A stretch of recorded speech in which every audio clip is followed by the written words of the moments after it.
Okay, let's see. This is our title. Let's see now. I've got a. Okay, here we go. Okay, our focus today is in applying the thinking processes to challenges in the public sector organizations. Many of you have heard over the years a large amount of information about the application and the results of the application of thinking processes in private sector organizations. Private sector organizations where the goal is typically to make money, more money now and in the future. Public sector organizations have a different goal. Very few public sector organizations have profit as their primary goal.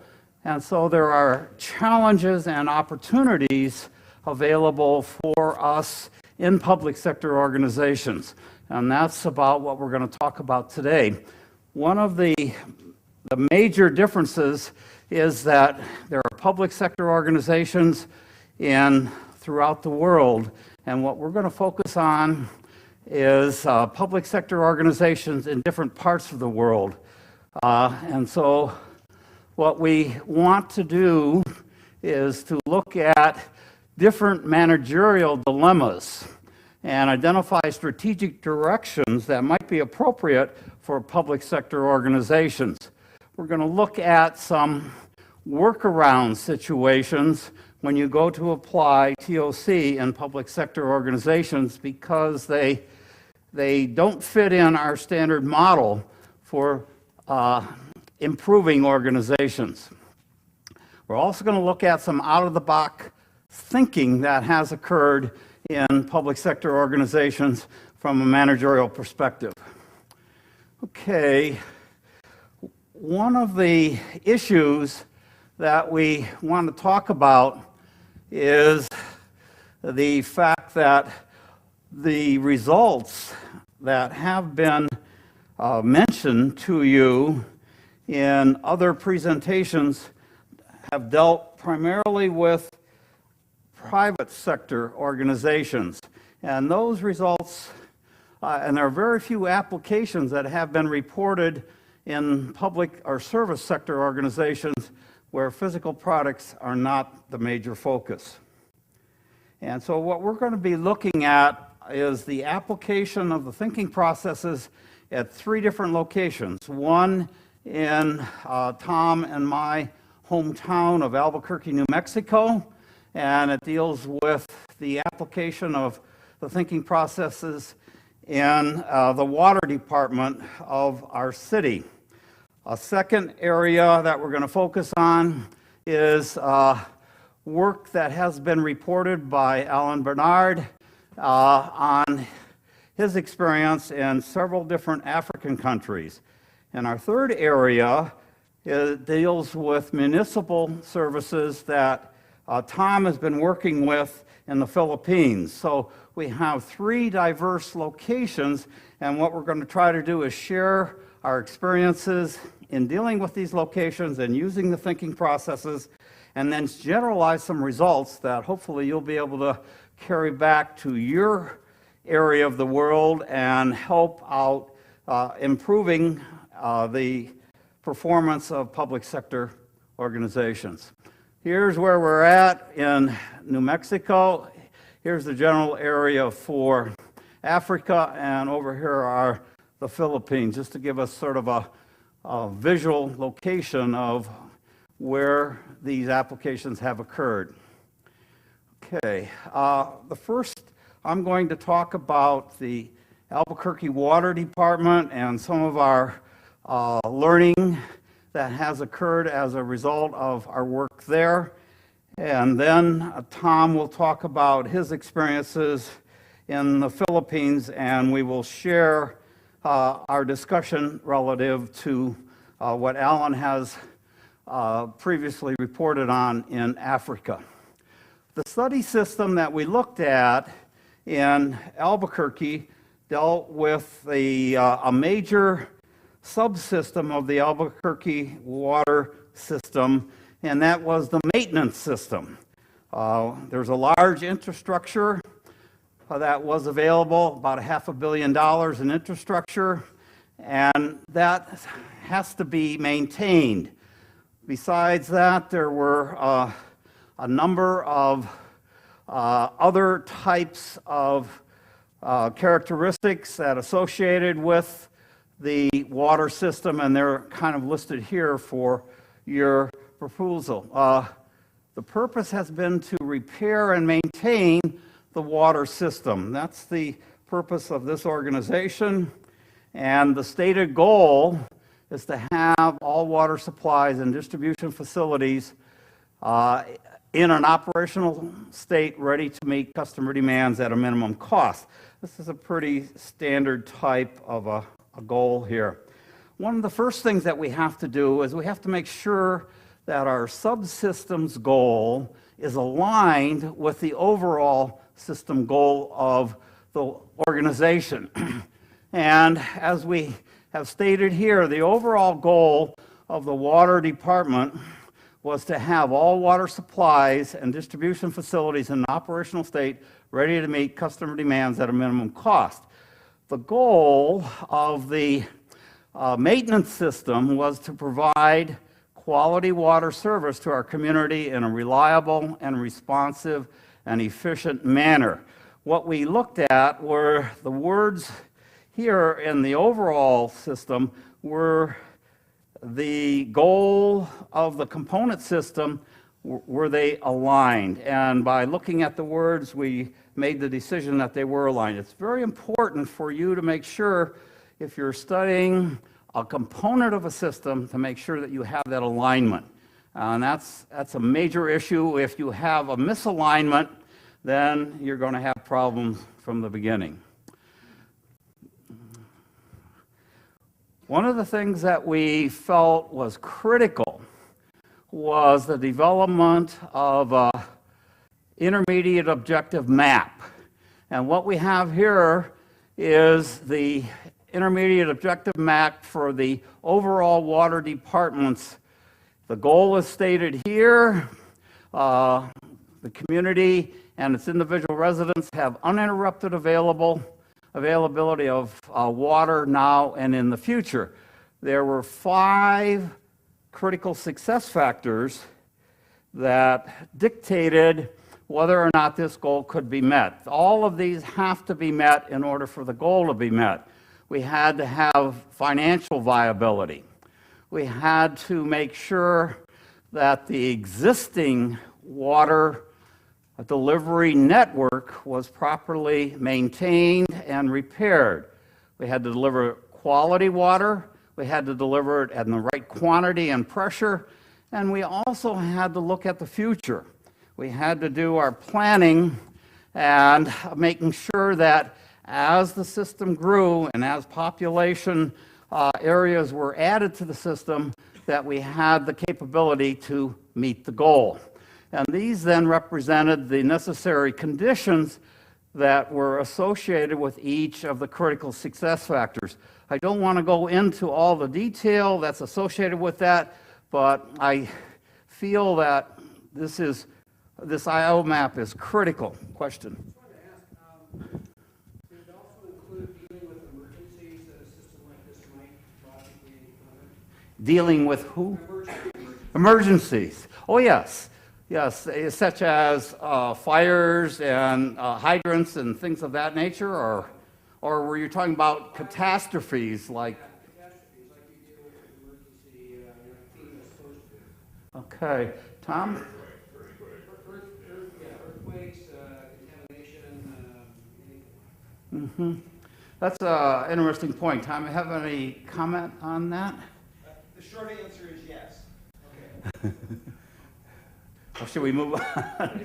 Maybe we could talk a little bit more offline at the end of the talk here. Okay, thank you.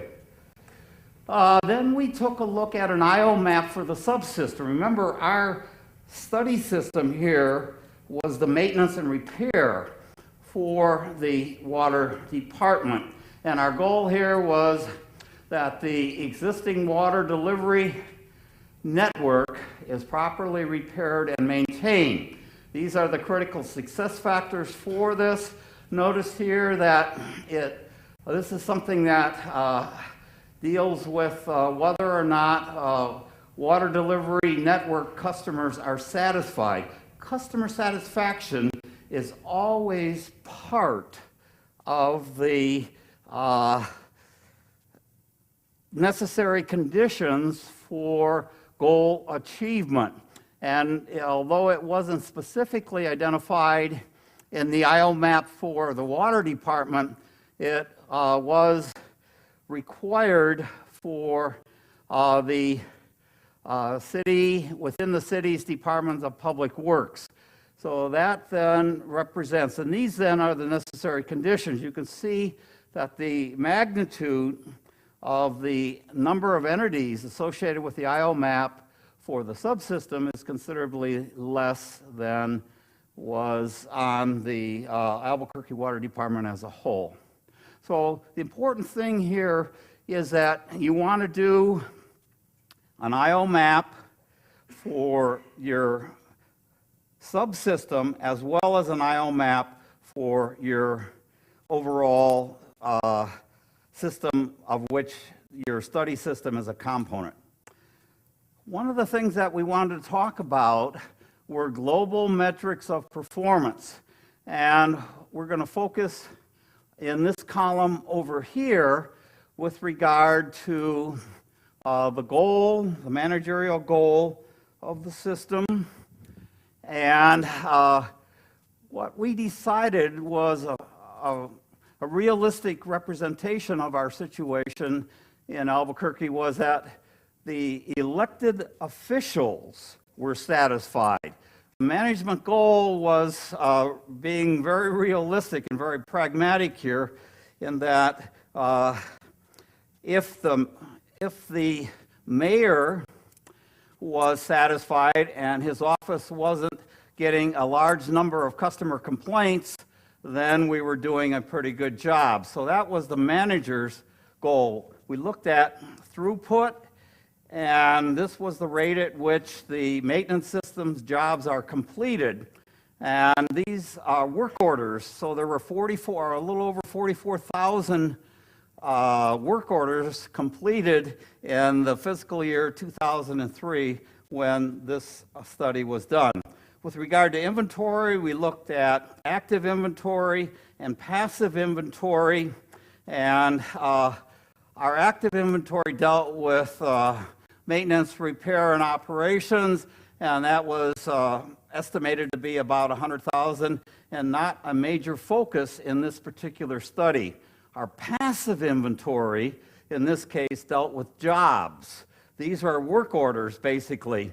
And at the end of the fiscal year 2003, our inventory of work orders was 16,000. You could see the organization was quite far behind with regard to the passive inventory of jobs waiting to be completed.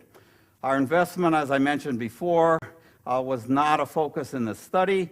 Our annual operating expenses were about $14 million, and our productivity measure was calculated as T divided by OE, and it came up to 0.0031. These were the global metrics by which were going to be the baseline by which we then evaluated the success that we had. How did you come up with T?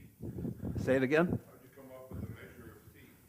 A measure of T. Let's go. How do I go back here? Oops.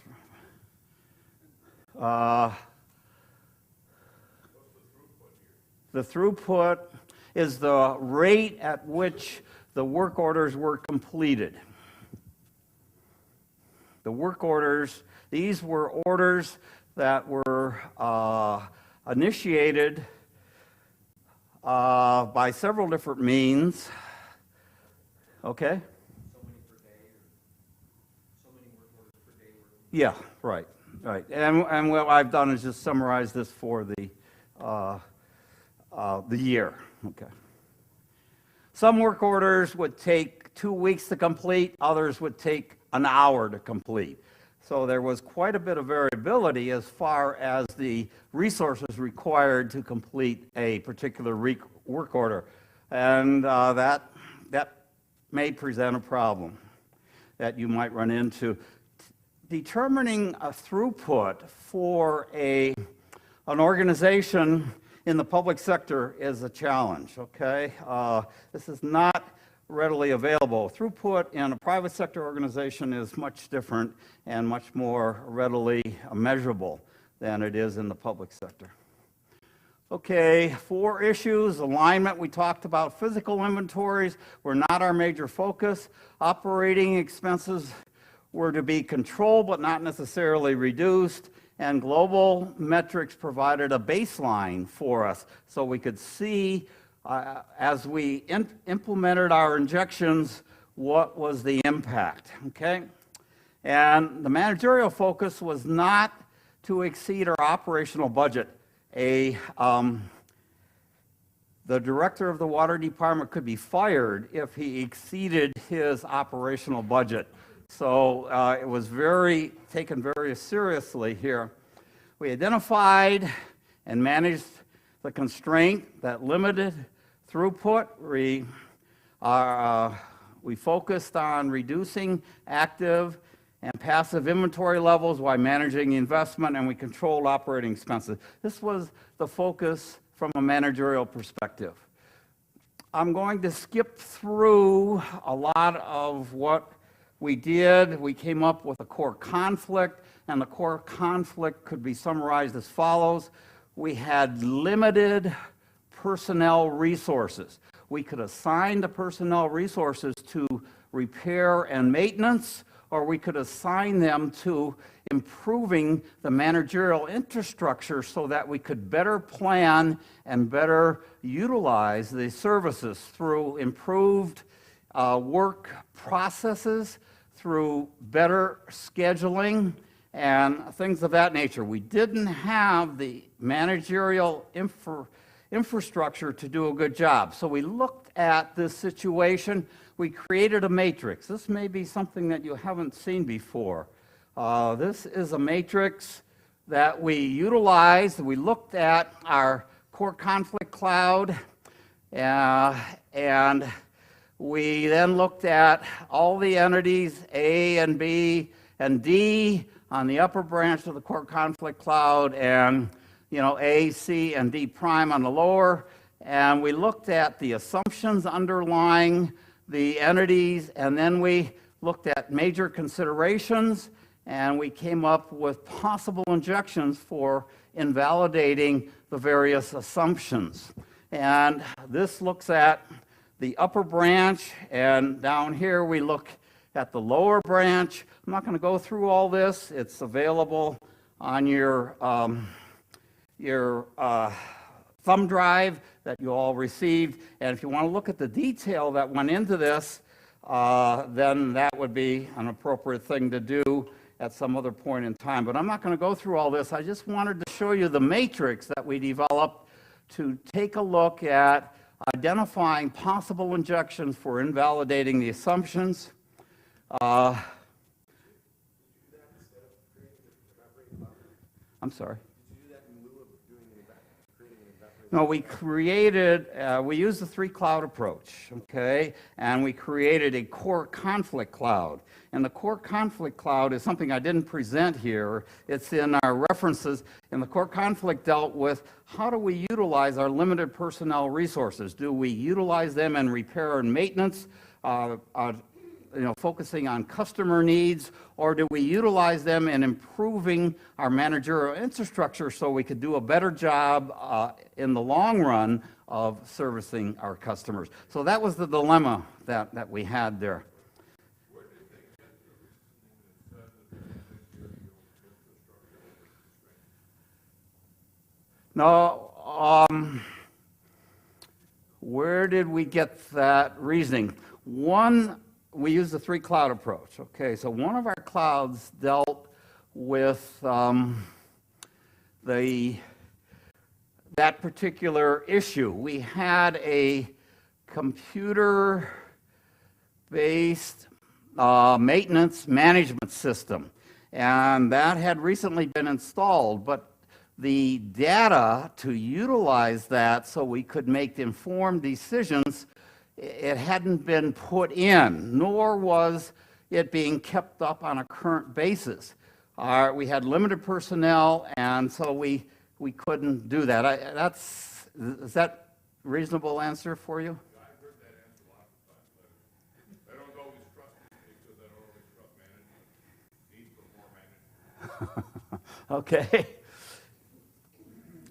When we looked at our matrix, the matrix on the last two slides, what we looked at was individual injections. They focused on different, but often different but very focused approaches to obtaining additional resources.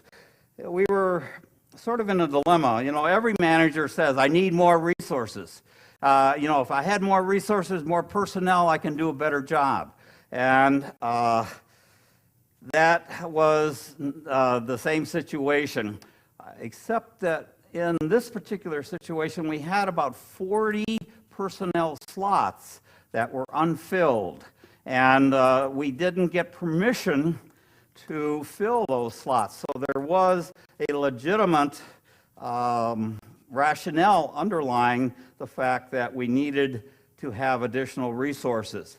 The core driver in this situation was a lack of sufficient resources to manage the maintenance system department effectively. And our strategic injection was that management interprets the current maintenance system policies and constraints more broadly to expand its capacity to use existing yet non-traditional resources. I want to give you a little bit more information on that. Each of the strategic resources was broken down into 6 component injections, and they're listed here. I'm not going to go through each one of these. You can read these, but one of the component injections was that we were going to empower capable homeowners to turn their own water shutoff valves off when they were performing household plumbing. The policy was that every time a household wanted to shut its water off, they would call the water department, and we'd have to dispatch a person out to go out and turn the water off at the street, you know, before it comes into your house. And then they would go away, and then the homeowner would get his particular job done, and he would call again. We'd have to dispatch a person back out to turn the water back on. What we were doing was we were going to change that policy to empower the homeowners, capable homeowners, to do this for themselves. This was a deviation of policy. This is the type of component injection that was part of this overall strategic injection. I want to move along. One of the things that we learned from our future reality tree was that we were going to use policies to guide behavior rather than prescribe behavior along long-standing interpretation. In other words, we're going to deviate from the past as far as interpreting. This did not require a change from City Hall or anything like that. And this is an example of what happened here, as we would empower capable homeowners to turn off their own water on and off, therefore saving that resource to do other more relevant activities, I guess. Another example was that we would accept new work only within our mission. Sometimes other organizations, other utilities, or contractors would accidentally damage our system. They would be digging or drilling or something or other, and they would damage our system. And what we did often was we were being the good guy, and we would repair that on our own. Now we require those organizations who caused the damage to the distribution system to arrange and pay for all of that. Okay. Another example here in a change in the paradigm was to, they're all spelled out here and you can take a look at them, but that's what we changed. One of the things that we resulted, I want to look at the results now and briefly mention some of those. We eliminated wasteful practices. Every time we dug up the street, the barricades, we had to put barricades out so no one would get into trouble by driving down the street and having their vehicle go into the hole in the ground. And so we reduced the number of barricades by over 50% in the 5 months. And then here's another example, and another example, and another example of how the different policies that were part of our strategic injection, the results of them freeing up resources to do more of what was needed, get more of a balance. Okay, some general observations. We wanted to use the thinking process tools to structure some potential solutions, assess, develop, and analyze and think deeply about the current situations, and begin to implement a new set of policies. The insights in doing this were, for public service managers, our focus on customer satisfaction is critical.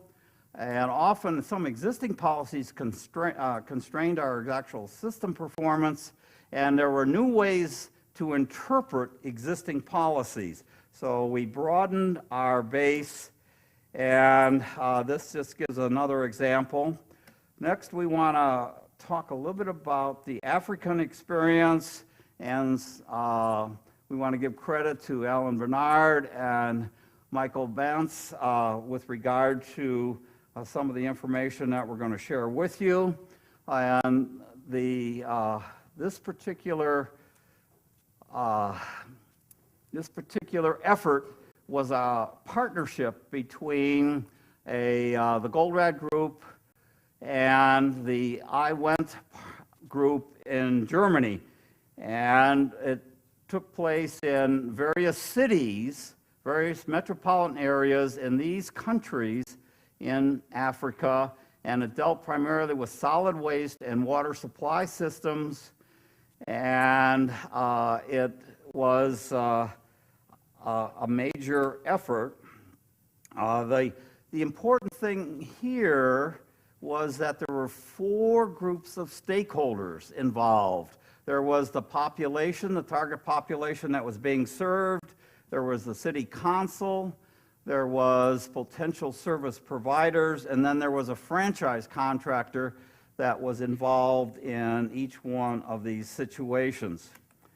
One of the key factors that we wanted to mention to you from Alan's work dealt with the difference between systemic and symptomatic clouds and their effect on conflicts. And so this then allowed us to look at the importance of paradigms in understanding and breaking conflicts. And so one of the things that we learned from Alan's experience was that when a problem exists, the action causing the problem has occurred, and it's usually part of an unresolved conflict, and that the action needed to address the undesirable effect had not yet occurred, and it might be part of the same or another unresolved conflict. And thus, in order to understand the conflict, you have to understand what is responsible for creating the undesirable effect, as well as the solution or workaround that might be responsible for its resolution. This is an example from his presentation at the TOC ICO conference in 2007, and what we have done is we've made a generic representation of this so that you could use this mechanism to create systemic and symptomatic conflicts for your situation. And we have two cases that are possible. There's case 1 and case 2, and I want to give an example of each one here. And the example deals with a public sector organization and which has a leadership team, and we have a conflict that's associated with that, and then that conflict is causing this particular undesirable effect, and then it's also causing a symptomatic conflict down here and a systemic conflict up here. Again, I would encourage you, if you're interested in the difference between systemic and symptomatic conflicts, that you take a look at. I don't have time to go into each one of these. Here's another example where of case 2, where the leadership team, the center leadership team, is responsible for the systemic conflict, but it affects the department managers who work in the center, and they have to work around the situation, and so they come up with the systemic conflict and the systematic conflict. I urge you, if you're interested in the difference, because our focus as TOC people should be on solving the systemic conflict rather than the symptomatic conflict. Okay, I think what we're going to do now is turn it over to Tom, and Tom, I apologize for taking the extra time here. Oh, yeah.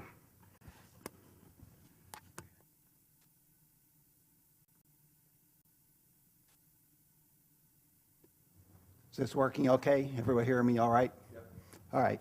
So, you've heard yesterday in at least passing, if you're attuned to it, and certainly heard these words about paradigms this morning. So it's this whole thing of when do we change and that type. I'm just going to let it go through here, but I'm going to indicate to that paradigms, I'm beginning to understand, are far more important than we ever believed relative to finding solutions. And so we talk about the number of challenges. Ellie talked about them this morning. Certainly we've all heard about them, the challenges and what the traditional, you can say that those are our limiting paradigms, the way we respond to these challenges. And the other part is, if we look at it from TOC and using them as enabling us to do a different way. You can pick whichever one. The one that appeals to me most some days is this idea that we can deal with uncertainty, just sort of ignore it and it'll go away. Or we can come up with perfect solutions. I did a lot of computer modeling, and boy, I got 5 decimal places right answer. It must be the right answer, just because I missed the whole thing. So those are the types of things we're looking at. But what we're seeing now is this is a thought that it's only when our paradigms break down, when we see a lot of failures, that we start thinking of maybe they're wrong, okay? And perhaps that's where we are today in the management as well. Because there seems to be a lot of failures in our various models. So, we had the experience of going to Iligan City in the Philippines. Again, one of our sponsors was Invent, the German equivalent to the USAID. Their focus on things is to build local capacity, not to have a bunch of consultants permanently employed, but to have folks go in and teach others how to deal with this. And they were supported by the city's development in Asia. Northern end of Mindanao, if you haven't got a sense of that, there's a fair amount of conflict going on there, like 3 or 4 bombings in the last year. So people have lots of things beside just learning TOC on their mind. But we were able to work with them through this period. Probably the most significant thing I found was that their problems are no different in fundamental areas than they are in the United States, where I had been working for 30-something years in the water system, in nonprofit things. How do we produce results without having any money to invest? This is a developing country, okay, so even less funding available. And what we saw was the way that we've always thought about things is what drives us. We can, and we'll look at a few of them, get some really big impacts with a lot of investment, which causes a problem because cities development in Asia is a group of banks that want to lend money. So we're essentially teaching people how not to need their services. And they're supporting us. So the challenges in order are really, how do you identify this goal? A lot of times cities, government agencies have not really thought about it. You know, they sort of, yeah, we're here to serve the public, and said, unless it's maybe the mayor and it's how do I get reelected type of thing. Another area is this whole idea that you mentioned, how do we come up with good throughput measures? And you'll hear me talk a little bit more about that. I think over the next several years we're going to be trying to come up with more in that area. And then resistance to change, you know, we've always done it this way. And then we'll talk more about the policy constraints. In most government agencies, policy constraints are typically the area where there's some funding areas, but when you get down to it, it's because we have this rule, this law, this ordinance, whatever, that tells us we have to do it. And then one thing that we saw, and I've seen both here and over there, is, you know, sometimes you come up with things that aren't very palatable, so the solution is shoot the messenger. So you have to be careful of that. We went over to talk about the water supply project. They were building a 495 million peso project, the largest project they'd ever done in there. They wanted to make sure it was going to be done. First thing they found out was, you know, we got to get more water. So solution, build a bigger pipe. Looking at it, we actually found out that the pipes they had were probably adequate. So the next thing was, how do we get it built? You know, solution, if we don't have enough money, cut back on the project. You know, so now instead of the whole community getting served, only half of it's going to get conserved. We actually were able to take some stuff out that, and they had done this. You know, this is what's neat about it is, the solution was, of course, let's just bid this out in several pieces and get it all done. So we said, oh no, we have an anti-bid splitting rule at the national level, you can't do this.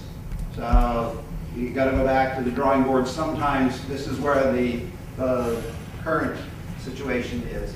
So within the water department, this is probably one of the favorite stories. Everyone's heard the children's nursery rhyme about for the want of the nail, how the whole nation was lost.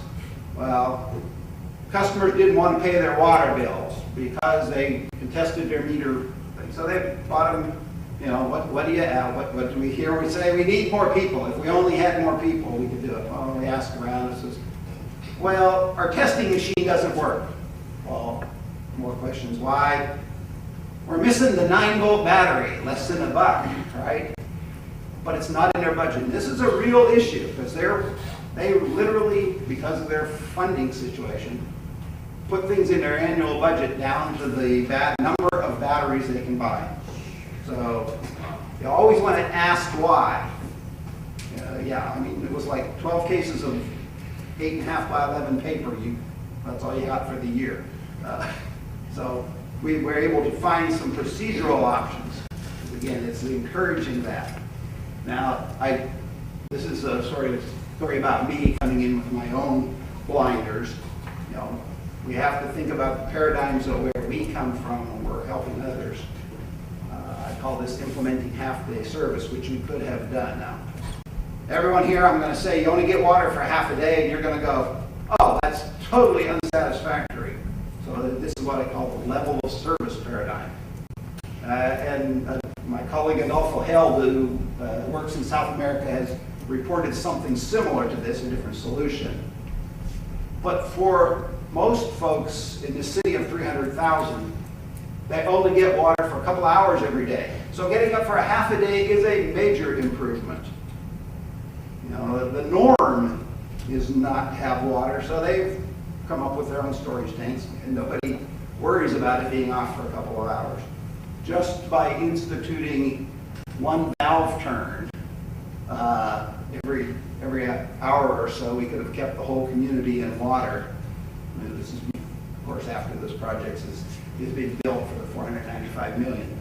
So, yeah, be careful of what level of service you're trying to provide is, in my case, you know, I've spent too many years in the water department. I think we're going to skip through revenue generation. Take a look at these, you know, this is a throughput instance where they cut people off, or they laid off their meter readers, and sure enough, their revenues went down.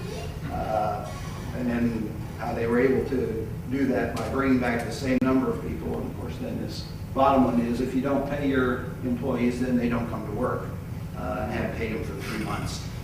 Again, another concept that, you know, we wouldn't just even think that's possible.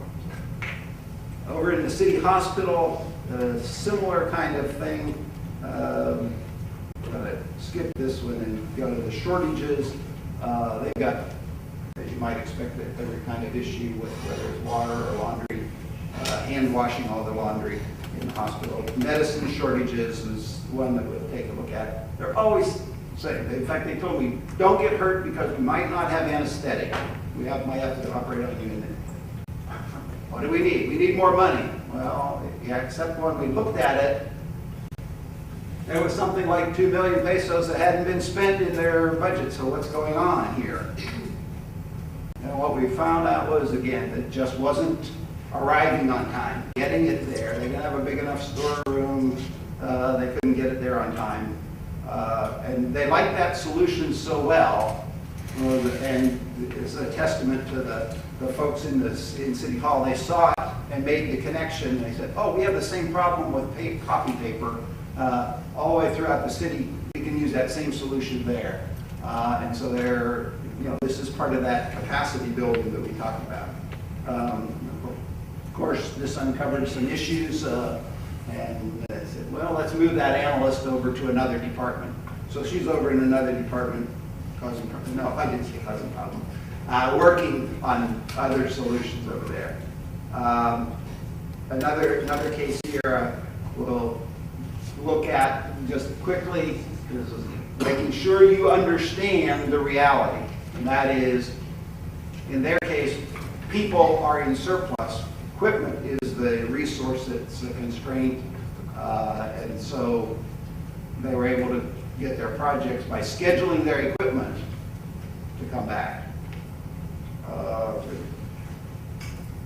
Give you a few more days, but some of the conclusions we've got here is when you have multiple stakeholders, which you mostly do in government agencies or nonprofit agencies, and they have to all be satisfied. It might be your funding agencies, it's certainly your clients, certainly it's the employees. All of those folks have legitimate concerns. They need to be working with them. A lot of times the goal is different for every one of them, and you need to make sure that it gets stated, but what is it? How do we measure it? So we've expanded the concept maybe a little bit for the IO map to think about when you're doing these statements, even if you can't specify a measure for the goal, begin to think about it, your critical success factors, that next layer. What are your measures? What will you use to know if you satisfy these conditions? Politics are there around the world. P is probably the most difficult to come up with. How do you measure satisfaction?